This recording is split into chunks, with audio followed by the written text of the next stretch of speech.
Disappointing is the only word that comes to mind. No, not the only one. We're going to use our words. You are Locked On Huskers, your daily podcast on the Nebraska Cornhuskers, part of the Locked On Podcast Network, your team every day.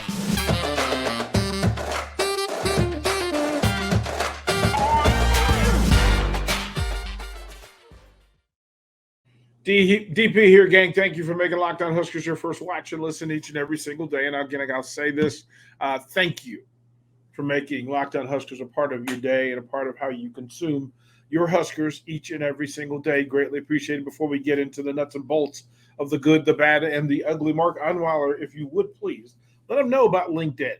Thank you, DP. This episode of Locked On Huskers is brought to you by LinkedIn Jobs. These days, every new potential hire can feel like a high-stakes breaker for your small business. You want to be 100% certain that you have access to the best qualified candidates available. That's why you have to check out LinkedIn Jobs. LinkedIn Jobs help find the right people for your team faster and for free. Just upload your job description into LinkedIn, then add your purple hashtag hiring frame to your LinkedIn profile to spread the word that you're hiring. Simple tools like screening questions make it easy to focus on candidates with just the right skills and experience so you can quickly prioritize who you'd like to interview and hire. It's why small businesses rate LinkedIn Jobs #1 in delivering quality hires versus leading competitors. LinkedIn Jobs helps you find qualified candidates you want to talk to faster. Post your job for free at linkedin.com/lockedoncollege. That's linkedin.com/lockedoncollege to post your job for free. Terms and conditions apply. DP, back to you. Thank you, sir. And it's disappointing, not the only word, but the first word that comes to mind, and that's what we're going to talk about. Over the course of this episode, I want to cover what happened in East Lansing, at least from the number standpoint. The opinion will always vary, and everybody will have different voice. A couple of things to note before we have this discussion. The Huskers now sit at 5-4. As I've said in previous weeks, if it was true, then it's true now, that if you asked this question months ago, the Huskers are 5-4, are you happy? Most people would accept the 5 wins and look forward to what's next. If I said to you that at 5-4, with an opportunity to face a 5-4 Maryland team at home, to create bowl eligibility for a program that hasn't had it in a few years, would you be happy? Now, everything is circumstantial. That's how this works. But here are the facts. Missed opportunity in East Lansing. This was an opportunity to do something at a base level that seemed doable. It didn't seem like a reach or a stretch that we were going to ask Nebraska fans to buy into the idea that Nebraska, with 5 wins under their belt, could travel to East Lansing and beat a team that's going through some turmoil and some change of roster and depth chart chaos as well. But no, wasn't done. And disappointing was the first word that came to mind. I would say that it's not surprising, just disappointing.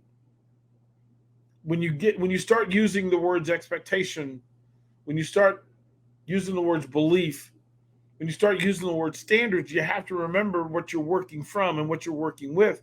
And this is a program that has not been in 5-win standard or category. 6 has been off the record for a while. So that 6th win, the reason why it's so important is that many don't get it and they have opportunities to do so. Maryland is not the ideal opponent to come up to this with because, again, they come in 5-4, but their 5-4 is different than Nebraska's 5-4. Knowing quite a few Maryland fans, there's a lot of things that are being said about the Terps. A lot of it's some of the same things that are being said about Nebraska. We're not sure about the identity of this team, the personality of this team. Questions about different starters and positions of importance and line play on either side of the ball. But there's some differences. And in order to get prepared for Maryland, which we will spend this week going through the numbers, setting up Maryland, and the reason why I go with the numbers each week is because it tells an absolute truth about who the teams are that are facing, the actual production, the things that have been executed over the course of the season so far. And 9 weeks in, we know more about Nebraska than we've known before. We have more information, and some of that is good news. Some of that is bad news, and some of that is downright ugly. And this is not to set the individual players' feet on fire. We're simply going to talk about it in absolute truth about what happened Saturday at East Lansing. And we will spend some time in this episode over officiating. I promise you in the last segment, we're going to throw blows when it comes to the officials. But I wanted to start with the defense, because the defensive story is one, like, we can't lose. Don't miss the forest for the trees. Here's some numbers for you and what Nebraska accomplished defensively. And yes, 20 points ended up on the board at the end of the day. Not sure how much of that that are we surprised about. That's Michigan State's average. But here's some of the numbers that were in play for Nebraska's defense. Look, the Black Shirts, if we said before the game that Nebraska would hold Michigan State to 11 first downs rushing, 11 first downs total, 3 of those passing. They limited Michigan State to 3 passing first downs. 3. 11 total. 11 of those were total. Strike that. 3 were rushing and 8 were passing. So when you hold a Big Ten team to 3 rushing first downs, you should, in air quotes, win the game. You should win the game. That's exactly who Nebraska has been defensively all season long. Their numbers don't lie. There's a reason why they sit where they sit. 8 passing first downs is not an awful number. It's not a terrible number. But they held Michigan State to 63 net yards rushing. That's on 31 carries. Listen, when your defense holds a Big Ten offense to an average of 2 yards net per rush, you should be celebrating when you get home. Like, those numbers, it's insanity to think that you can have that sort of production, that sort of day, and then not reap the benefit of said work. But those are the numbers. It's real simple here. 63 yards on 21 carries. And in front of 63,000 plus in East Lansing, it should have resulted in a Nebraska win. Yes, they had some success throwing the ball, but those numbers aren't out of the normal number or normal range against Nebraska's defense. 232 yards, net yards passing. That's an average of, and here's the number that jumped out, an average per attempt of 9.7. That's a lot. 15.5 per completion. It means you were getting some stretch. And then the 2 passing touchdowns. Those were not exactly Black Shirt numbers, but this is why we want to have the conversation. Exceptionally defensively against the run, basic and average, giving up 2 touchdowns, that's not good enough. The rush defense was good. Passing defense was bad. And the result of the 2 touchdowns in the air via the pass, that's ugly. That's just ugly, and that's why Nebraska sits in the situation that it's in. We're going to talk a little bit more about what they did defensively, then we'll jump into the offense and look at those numbers. Again, there are some good, there are some bad, and there are far too many that are ugly. We'll be right back.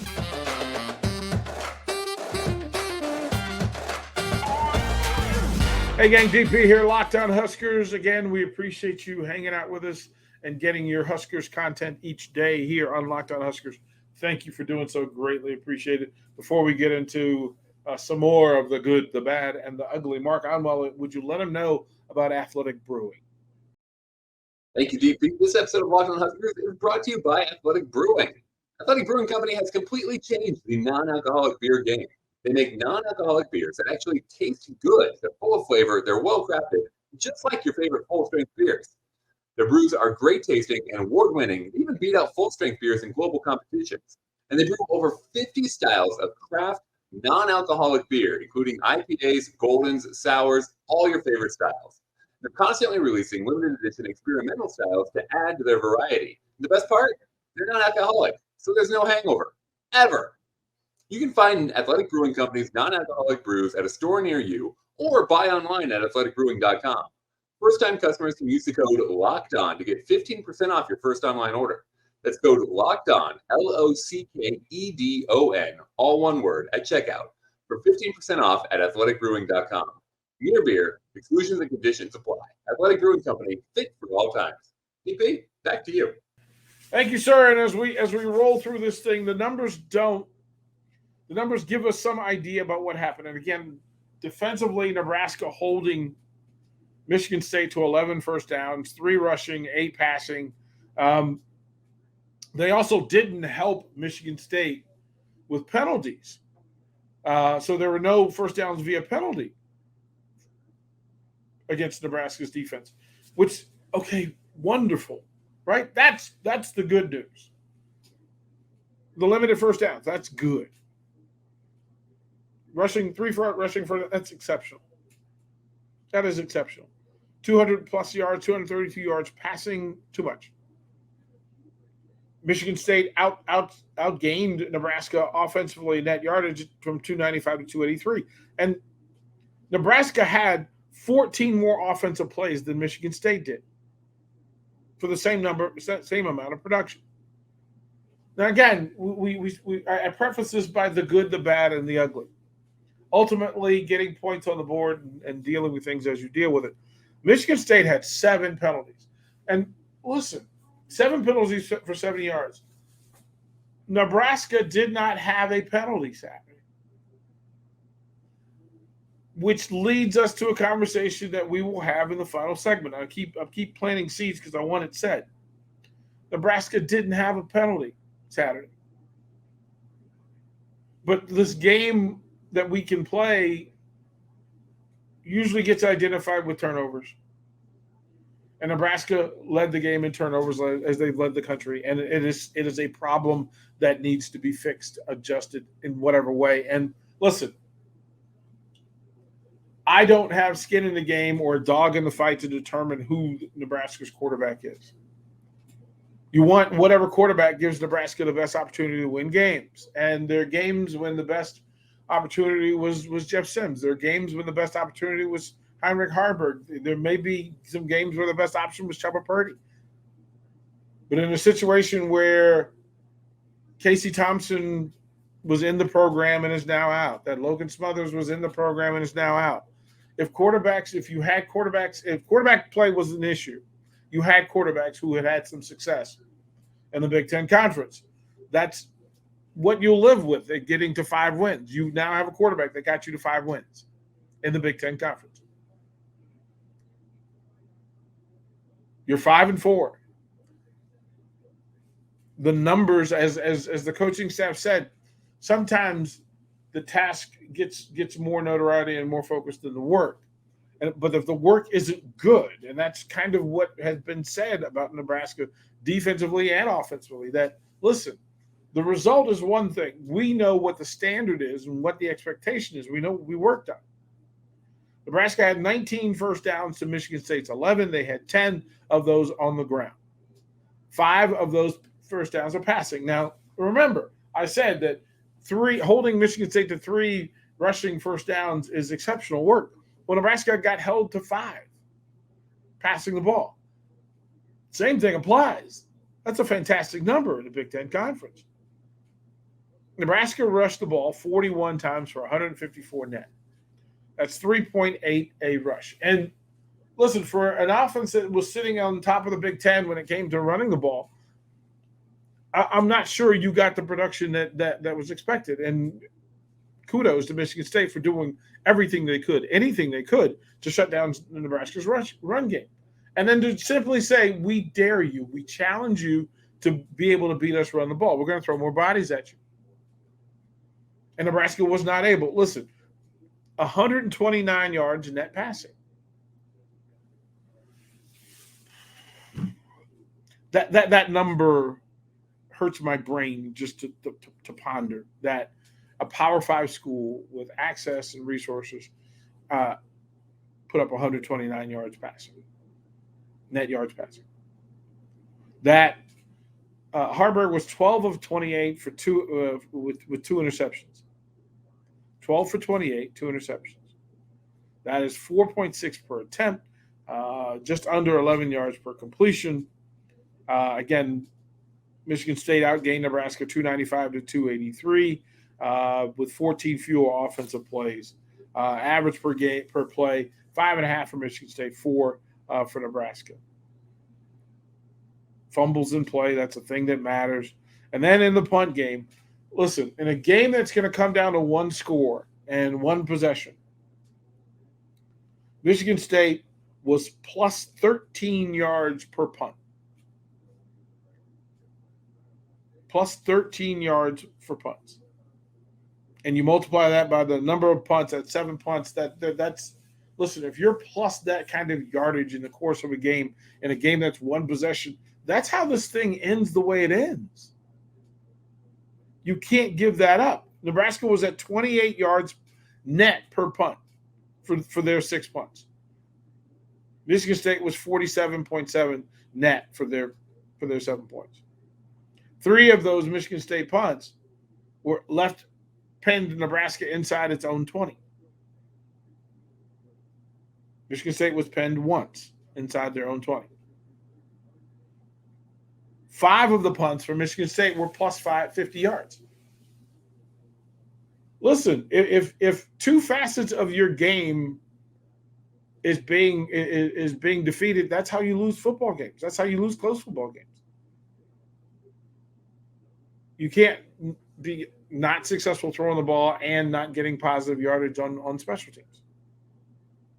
Those are the numbers. I'm not, this isn't opinion based. I'm simply giving you the numbers. And those numbers say a lot. And again, the 4 turnovers, fair catches along the way, touchbacks along the way, all those things were in play. And the numbers say what they say. Nebraska had opportunities on both offense and on special teams to gain yardage, to push to change the line of scrimmage, to change where possession started. None of that was done. They were not successful in those numbers. Michigan State had 7 sacks. That is a lot of pressure. That is a lot of pressure on a young quarterback who's struggling to find his rhythm and his pace. Nebraska actually won the time of possession battle. Again, they had 14 more plays. But to have 69 plays and put up 17 points, that's 3 scores. 3 scores, 69 plays, that's not enough. It's just not enough. That's what it is. Those are the numbers, folks. We'll talk about some more numbers because, again, listen, for the bad calls that existed in this game, Nebraska still had opportunity. It doesn't erase the bad calls. We're going to talk about those when we come back and close out Locked On Huskers.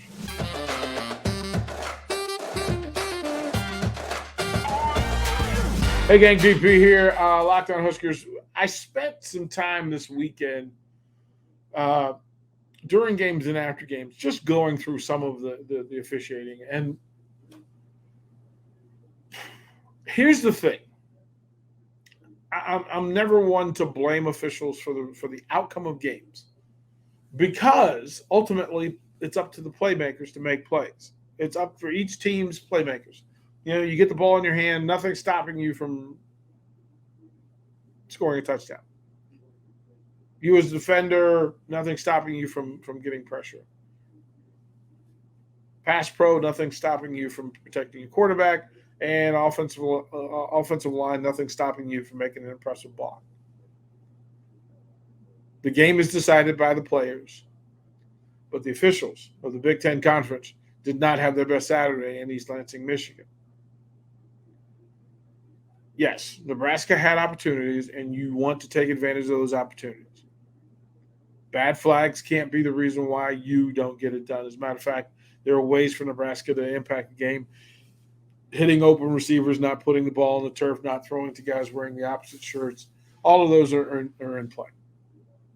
But the Big Ten Conference, listen, I'm intrigued about the policies that exist and knowing what pass interference is and being clear in its description and its call.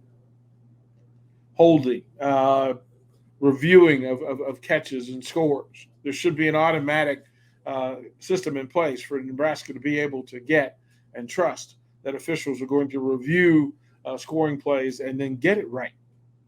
Because ultimately, that's the thing that matters most when it comes to the officials and in the Big Ten Conference. Get it right.